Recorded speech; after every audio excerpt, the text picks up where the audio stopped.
તો કેમ છો દોસ્તો? અત્યારે આવી ગયા છીએ વાડીએ અને સારલાનું કામકાજ ચાલુ છે. અત્યારે આ ફેરો ભરાઈ ગયો છે, આપ જોઈ શકો છો. હેલિકોપ્ટર આપણું અહીં છે. ફેરો ભરી દીધો છે, ફૂલ ટાટર ભરી દીધો છે. હા, હોલસેલ ભરી દીધો, હોલસેલ. અને હવે એટલું એવું જ રહ્યું છે ખાલી, આપ જોઈ શકો છો. એક નાનો એવો ટીમ્બો છે. લગભગ હજી એક ફેરો થઈ જાય ફૂલે ફૂલ. આપ જોઈ શકો છો ઇધર. તો ચાલો હવે આ ખેતર ખાલી થઈ જવાની તૈયારીમાં છે ફૂલે ફૂલ. કારણ કે આમાં થાંભલા મારવાના છે, એટલે આને આપણે લેટ રાખ્યું હતું ખેડવાનું, ફક્ત થાંભલા મારવાના છે. હવે આનું કામકાજ ચાલુ થવાનું છે. અને આપણે આખી ધરતી છે આખી ઉજળ થઈ ગઈ છે. હવે આપ જોઈ શકો છો ક્યાંય લીલું છે નહીં, આપણે સિવાય એક બાજરી છે. બાકી દૂર દૂર સુધી ક્યાંય પણ લીલું દેખાતું નથી હવે ખેતરમાં વાવેલું હો. અને બધા ખેતરો હવે ખેડાઈ ગયા છે. અહીંયા એક બે ખેતર જ અમારા બાકી છે. ખાલી થોડું ઘણું કામકાજ આમાં કરવાનું છે. થોડુંક ખેતરનું લેવલ કરવાનું છે અને થાંભલા ખોડવાના છે. એટલે આ ખેતર બાકી રાખેલું છે. બાકી લગભગ બધે કામકાજ પૂરું થઈ ગયું છે હવે, અને થવું પણ જોઈએ. હવે ચોમાસાને શું છે, હવે કેટલા દોઢ મહિનાથી 2 મહિના ગણો નહીં એટલો ટાઈમ બાકી છે હવે.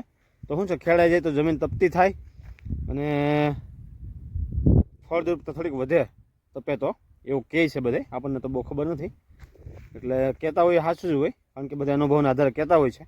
તો ચાલો વિડીયોમાં બન્યા રહેજો, મજા આવશે. તો દોસ્તો આપ જોઈ શકો છો કેટલા બધા મસ્ત મજાના મોરલા આવી ગયા છે ફળિયામાં. અમારે શું છે, આ બાજુ મોરલાનું પ્રમાણ થોડુંક વધારે છે. આપ જોઈ શકો છો, જોરદાર છે. 6-7 આખા ફળિયા માટે અલગ આટા મારે છે. હેલો, હાય. જય શ્રી કૃષ્ણ. તો આજે આપણે લોક થોડોક લેટ ચાલુ કર્યો છે, હે ને? તો 10 વાગે ચાલુ. હા, 10:30 વાગી ગયા. અને તો ગયા 6 વાગ્યા ને. મને તો એ તો આજ ઉઠાડી દીધો હતો વહેલા 2 મૂકીને. ત્યારે તો ઉઠો 2 મેકી ત્યારે નીંદર ઉડી. અત્યારે ચાલુ છે મસ્ત મજાનો ટ્રેડિશનલ સબ્જી છે, ગાંઠિયાનું શાક બને. હે, અને શું કહેવાય ગાંઠિયાનું ન કહેવાય તો વડી વડીનું શાક છે. કાંઈ વાંધો નહીં, વડી કે ગાંઠિયા આપણે એક જ હોય. ગાંઠિયા રેડીમેડ છે. આ ઘરે બનાવેલું છે ને ડાયરેક્ટ? ઘરે બનાવેલો. જી જી જી જી જરૂર. આનું એક વડી કઢી ને સરગવાનું શાક વધારે ભાવે. યસ. અને શું છે, મને તો ભાવે જ છે, તને ભાવે એમ? છોડીને ખાવાની મજા આવે આમાં તો, બરાબર ને? અરે કાંદા રેસીપી આમ રસ્તે બનાવવાનો શોખ છે. અત્યારે હું થોડીક ડીમોટિવેટ થઈ ગઈ છે, કારણ કે હું જે જોયું છે નવી ચેનલ હોય તો થોડો રિસ્પોન્સ ઓછો હોય લોકોનો, એટલે થોડુંક એના નેગેટિવ વિચાર આવ્યા કરે છે. પણ આપણો સાથ સહકાર પૂરો છે, બરાબર છે? મહેનત કરશું એટલે પોઝિટિવ રહેતું, બરાબર છે? સતત પોઝિટિવ રીતે જ વિચાર કરવાના અને કંઈક સારું થાય એવું આપણે કામ કરવું છે. હજી શું છે, આપણે થોડાક નવા પડીએ છીએ, થોડીક હજી શરમ આવે છે અમુક વસ્તુ બોલવામાં, અમુક વસ્તુ અમુક બધું કરવામાં. જે બોલવાનું જ આવે. આપણો વ્લોગની વાત કરું છું, તો ધીમે શું છે, પ્રેક્ટિસ પડતી જાય છે જે આપણને. તો થોડું ઘણું જે તમને ક્યારેક મજા ન આવતી હોય વ્લોગમાં, તો એ બધા સોરી.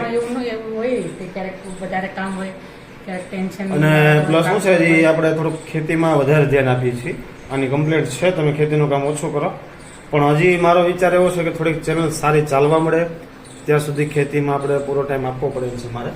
એ બદલ સોરી, બરાબર છે?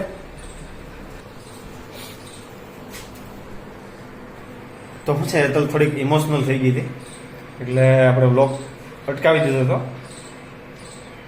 ઇમોશનલ થવા પાછળનું કારણ હજી કીધું નથી મને. શું થયું? કઈ એમ જ હશે કાંઈક ઊંડો પણ કાંઈ વાંધો નહીં. પ્રોબ્લેમ હોય તો મેં છું, સમજાનું? સાથ સહકાર હું તને આપીશ પૂરો, એટલે નો ટેન્શન. મોજ કર, જલસા કર, અને બધી થઈ જશે રેડી. એટલે ટેન્શન લેવાથી વધારે આપણે માઇન્ડ શું થાય અપસેટ થઈ જાય આપણું. એટલે પોઝિટિવ રહે અને મહેનત કરે મજા આવશે. સમજાણું? મહેનત તો કરવી પડશે. કોમ્પિટિશનનો જમાનો છે એટલે મહેનત ગામ કરીને કરતાં એક સ્ટેપ આપણે વધારે કરવી પડશે તો એ સફળતા મળશે. સમજાણું? હજી આપણે કેટલા વિડીયો નાખ્યા હતા રેસીપીમાં? 5 5 નાખ્યા. ખૂબ સારો રિસ્પોન્સ છે અત્યારે તલની ચેનલમાં અને હું ખૂબ મહેનત કરું છું એની ચેનલને વધારે કંઈક અલગ લેવલમાં લઈ જવા માટે. ગ્રેવડી મને દેની મને આપની કોણ?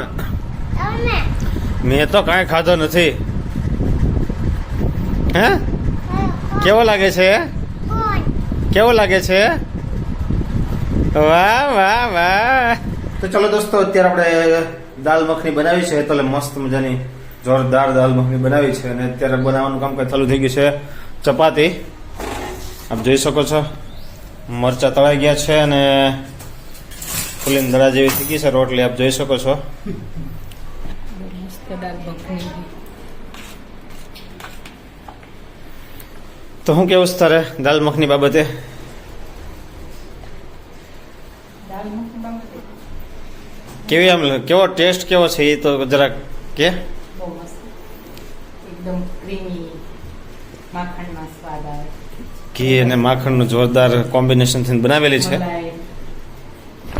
મલાઈ, આદુ, લસણ અને ક્રીમ, કઈ ઘટે જ નહીં. ટમેટાની જોરદાર ગ્રેવી જમાવટ પાડી દેવાની છે. એટલી જોરદાર રેસીપી આવી ગઈ છે હેતલની ચેનલમાં. એટલે આવતીકાલે આવવાની છે તો જોયા ભૂલ્યા વગર જોઈ લેજો દાલ મખની રેસીપી. એકદમ ધાબા સ્ટાઇલ, પંજાબી સ્ટાઇલ. બોલો બોલો બોલો. જેને અડદનું શાક ને એવું ન ભાવતું હોય ને અડદનું ખોડાવું જોઈએ ને તો સ્પેશિયલ આ દાળ મખની બનાવી દેવાની. એટલે અડદનું શાક ઈ ખાઈ લે. સરસ. દાળ મખની તો મોકલી. હા, દાલ મખનીમાં કોઈ જામો પડી જાય. કોણ ખવાઈ ગયો? મોઢું કોણ તો નથી દાળ. હવે માખ્યું હશે ને મમ્મી આ ખાય. હું આ હેતલ ગ્રેવામાં રોટલી ખાવામાં એટલી કંજુસાઈ કરતી હોય કોઈ લિમિટ નહીં. તમે કઈ થાકી જાઓ, ખીજે થાકી જાઓ, કોઈ દી ખાવામાં એટલી તકલીફ થાય ને આવા આસો કુસો ખાવામાં તમારે અમુકની પાછી વાળી પડે. આવા છોકરાને અત્યારે હાલત છે. રોટલી ને રોટલા ખાવામાં તો બહુ તકલીફ. એવું તો કોણ ખાય? હા પણ આઈસ્ક્રીમ ને એવું બધું. હા, આઈસ્ક્રીમ બહુ ભાવે ને. તો હવે આવું મોઢું આખું ભર્યું છે. મોઢું ભરેલું છે ખાલી થઈ ગયું. મેં કીધું મને શાક ખાધી એટલે આખું મોઢું નાખ્યું. હાલ હાલ જાઓ હવે.